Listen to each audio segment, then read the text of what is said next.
Wayne in Philly. Going with your prediction that Undertaker's final match will be at Survivor Series 30 years after his debut, buy or sell on his opponent for that show, John Cena or The Fiend?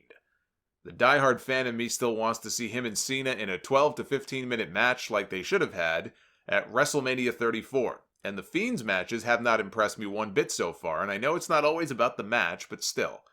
My answer would be Cena, but what about you? I would not go with either one of them, but if you only gave me those two choices, which you did, I would buy on The Fiend, and I would sell on John Cena. At least with The Fiend, we have an active member of the roster, and it gives him a big name to put down because Undertaker should lose that match. But he would not be my choice. I'm only picking him because you only gave me two choices here. I've also not been impressed with any matches The Fiend has had so far. Undertaker needs a dance partner that could give him a good match, not just a good story. Like Kane, all right? Kane and Undertaker, yes, they have history, but a Kane and Undertaker match, I don't know. I mean, they could do better than that. I still think you need a good match here. Undertaker, later in his career, it wasn't just about the gimmick. It wasn't just about the story. He became known, and I think Austin brought this up when he interviewed him on his podcast deal on the network. You became known for having all these great matches. That became a big part of your legacy. Those WrestleMania matches in your later years and some of the other matches you had. You started getting credit for something that nobody ever associated previously with The Undertaker, which was the quality of your matches, and that became important to him.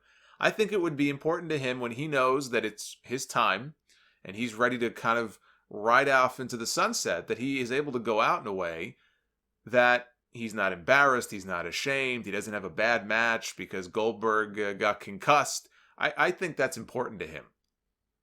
So I think he probably would want to get in the ring with somebody who could give him the best match possible. But I'm also looking for an opponent that I find interesting. Somebody who I have not seen him in the ring with before, ideally. And the Cena match was already done at WrestleMania.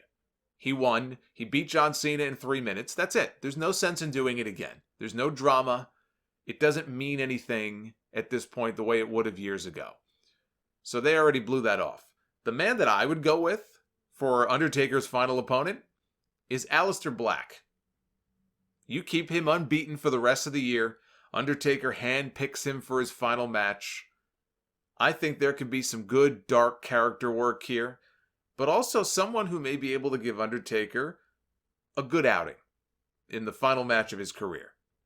At a time when he hasn't had very many of those lately. He looked good in that tag team match with Roman Reigns against McIntyre and Shane McMahon. And what did they call themselves? The Graveyard Dogs? That was a tag match, so he didn't have to do all the work. I don't think Undertaker should be wrestling at all anymore. Let me make that clear. I wish he would just hang it up, but it's his call. I think 30 years later, at the same event where he made his debut, that's the place to close the book, and Aleister Black would be the right opponent to do that, putting him down with the Black Mass.